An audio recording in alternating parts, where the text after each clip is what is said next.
One of the questions that I get asked the most on this channel is how to get into the old school role-playing scene. This is especially true if you are a 5th edition player. You're used to this modern rule set, you've gotten into D&D maybe through 5e, but you've heard how the old school scene has been innovating and is producing amazing adventures and has a really distinct play style, but it's a little bit overwhelming trying to figure out where to start. That's because there is a huge number of old school rule sets that are available for purchase. At this point, it's almost a joke in the old school scene how many of them there are. Once you get into old school role playing, it's virtually tradition that you create your own rule set. So what I'm going to do today is try and clear up some of that ambiguity and some of that confusion. I'm going to look at a whole bunch of different old school rule sets and distinguishing them in 3 main categories. First of all are the retro clones. Those are sets of rules that are very close to the way that old school D&D was originally written. This is typically original D&D or BX D&D. And often these sets have very minor tweaks to that, or sometimes none at all. So these rule sets are great if you want to be very faithful to those original rules. Second category is going to be things that are drifting a bit further away from that high level of fidelity to the original systems.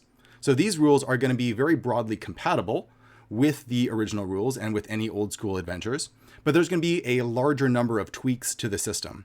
You can still convert on the fly pretty easily as you play, but there's a more distinct flavor, a lot of personality that the author has put into these rule sets that kind of take it off in a different direction. The third group of rules that we're going to look at is rule books that have really gone off in a different direction. The play style of old school D&D is still very much there. So if you've played old school games, then these will feel very familiar, but they are not strictly compatible with the original systems. A lot more conversion would be necessary in order to run them with those adventures. I'm only going to be able to cover these rules pretty briefly in this overview, but if any of them sounds particularly interesting to you, you can look it up on my channel and you will find a detailed full-length review going into far more detail as to what actually sets this particular set of rules apart. In addition, I'm going to put in the description below links to where you can buy all of these rule sets if you find them appealing. But first, this video is sponsored by Peterson Games and their new line of Lovecraftian adventures, Dark Worlds. Dark Worlds is a 4-act campaign for Cthulhu Mythos sagas for 5e. Written by Sandy Peterson, the creator of Call of Cthulhu, the Dark Worlds campaign will be released as a monthly subscription series, where you can get fresh horror delivered to your doorstep every month. Each of the 4 campaign acts is a hardcover book with over 75 color illustrated pages filled with new monsters to fight and new locations to explore. In Dark Worlds, you and your friends become unwitting pawns caught up in the blunders of a mad ruler. His insane attempts to curry favor with the dread fungi from Yugoth results in your being teleported across space to that nightmare world. Check out the link in the description below for more details. And thanks again to Peterson Games for sponsoring the video. Let's begin with our first category of role-playing games, and these are the retro clones, games that are very similar to the original rules. Now, if you want to go with original D&D rules, Swords and Wizardry is probably one of the best options available to you. This is put out by Frog God Games, and it is a quite accurate representation of those rules, but very much cleaned up and with a few small tweaks added. If you've ever tried to read original Dungeons & Dragons, what you'll find is that it is famously opaque. It's just not easy to understand what's going on. So Swords and Wizardry does a really great job in making that far more comprehensible and accessible to new players. It's extremely minimalistic and involves a lot more DM rulings than 5th edition players may be used to, but that's part of the appeal of the system. Now, if you want to go past old school D&D into basic and expert D&D, then the best version of those rules right now is Old School Essentials, a book that I've definitely raved about in the past. One of the interesting things about Old School Essentials is that it is highly authentic. None of the rules have been revised or altered in any significant way. It's just been rewritten for clarity and reorganized for ease of reference. Some things like descending armor class also have an optional ascending armor class just to make things easier for players to learn, but this of course does not actually change the rules. It just rearranges the way that you look at the mathematics, so there's no real big changes there. In terms of layout and organization, it is probably the best option of any of the rule sets that I'm going to look at today. Our third retro clone is a great option if you want a pretty authentic basic/expert D&D experience, but you don't want to get into some of the slightly odd and fiddly rules that you find in very early D&D. Your best option here is going to be Basic Fantasy. So this takes the core essence of BXD&D and puts it into a more D20 focused system. So the mechanics are more unified and I think are much easier to quickly pick up, especially if you're more used to 5th edition, 3rd edition, or Pathfinder. All right, let's look at our next category of role-playing game rules here, which are rules that are very similar to old school D&D and very compatible with any adventures, but begin to take the rules off in a different direction. First of all, let's look at my own game, Nave. Now, this is a booklet version that's in Portuguese that someone made and sent to me. However, the English version at the moment does not have a booklet. It's just a PDF that I will link down below. What sets Nave apart, I think, is a couple different things. Firstly, it has an inventory system based on slots. So tracking what you are carrying and how much you can carry is a big part of the game. It's completely classless. So the things that you decide to carry make up the kind of person that you are. If you're going to be a warrior, you're going to need to carry a lot of armor, which will take up a lot of your inventory and a lot of extra weapons and things like that. If you want to be a wizard, you're going to have to fill up your inventory with spell books because a spell book can only contain one spell in this version. And so if you want to cast a lot of spells, you'll just be hauling around a mobile library. It's really going to allow you to customize who you are and to really reconfigure that on the fly as the game goes on.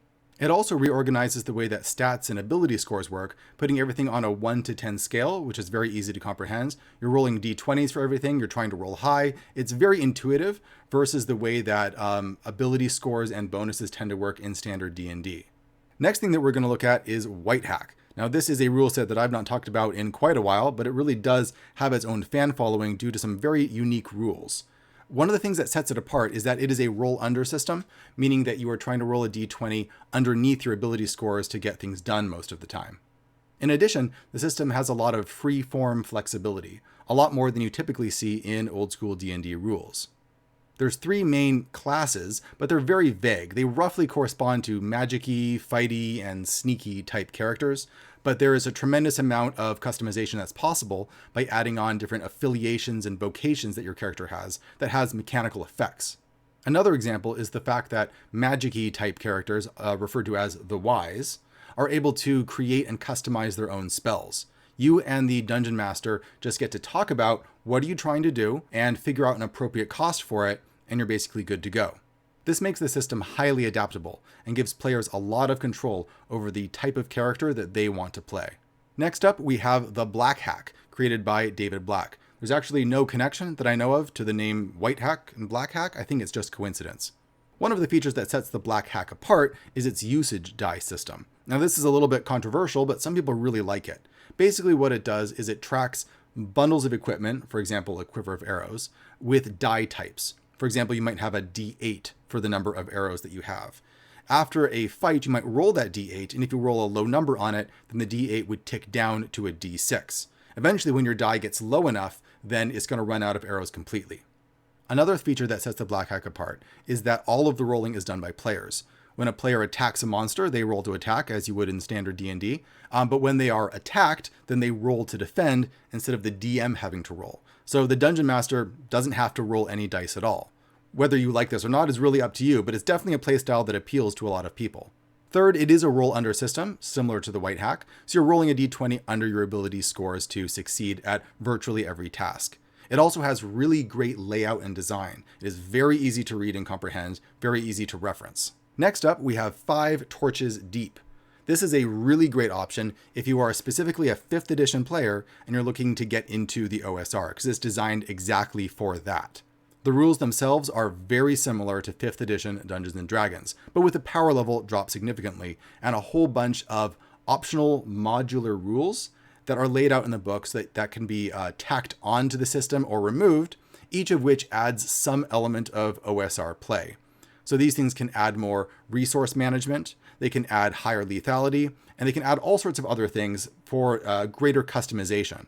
So if you're into kind of building your own system and figuring out exactly how old school do I want this to be, how comfortable are my 5th edition players going to be with this, then this is a great system because you can really tailor it to exactly what you need.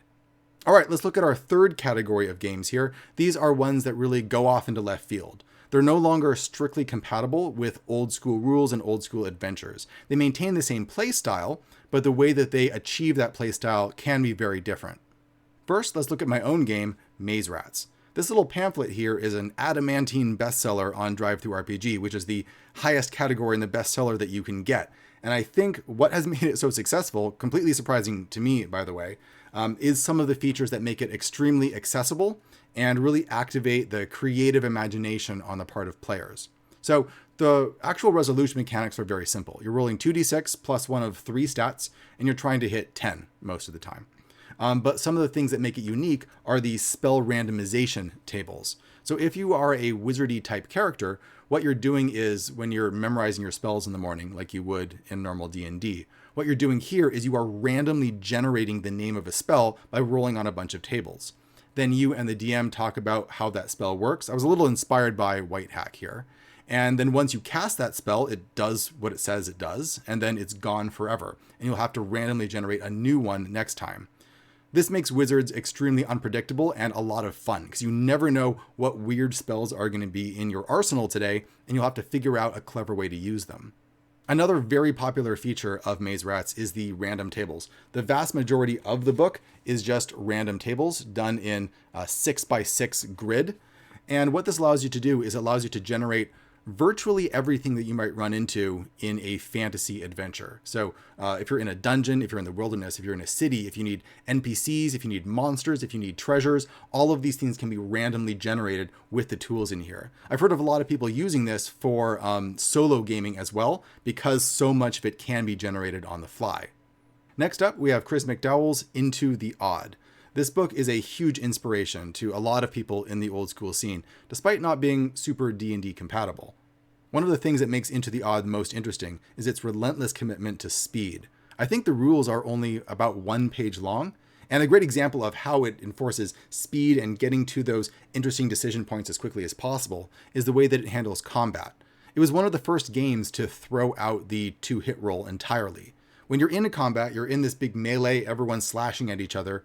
You don't roll 2-hit rolls, you just roll your damage rolls. People are just rolling their damage dice, and damage just stacking up left and right. Now, this can be adjusted. If you're at some sort of advantage, you might roll a better damage die, or a smaller one if you're at some sort of disadvantage.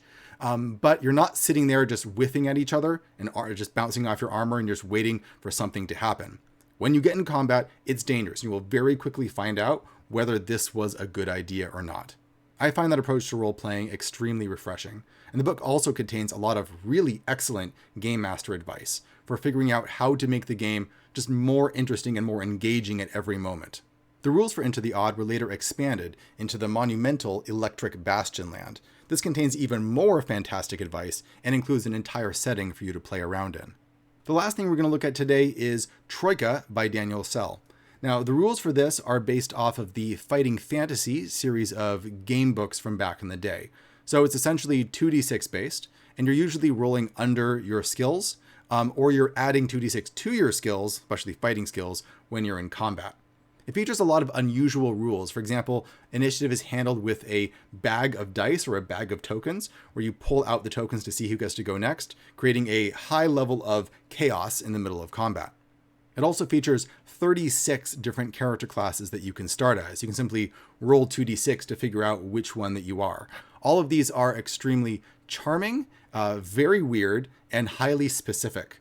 It's a way of really detailing the setting of Troika without telling you too much about the setting. A lot of it is implied through the kinds of characters that you can be. This has its positives and its negatives. For some people, this will be a great way to spark their imagination and create the setting based off what they read here. It's implied to be a kind of Planescape-like universe. Some people will find this a little bit frustrating, however, that they're not given enough details to simply run things right out of the box, although an adventure is included. So there we go. That's my list of old school systems that I think are great for players who want to get into this style of role-playing. I'm sure in the comments below you'll have plenty of suggestions of other systems that you think are excellent as well. As I mentioned before, detailed reviews of all of these books can be found on my channel if you want more information about them. And if you go down to the description below, you'll discover that I have links to where you can pick up these books for yourself. Thanks for watching, everybody. I'll see you next time.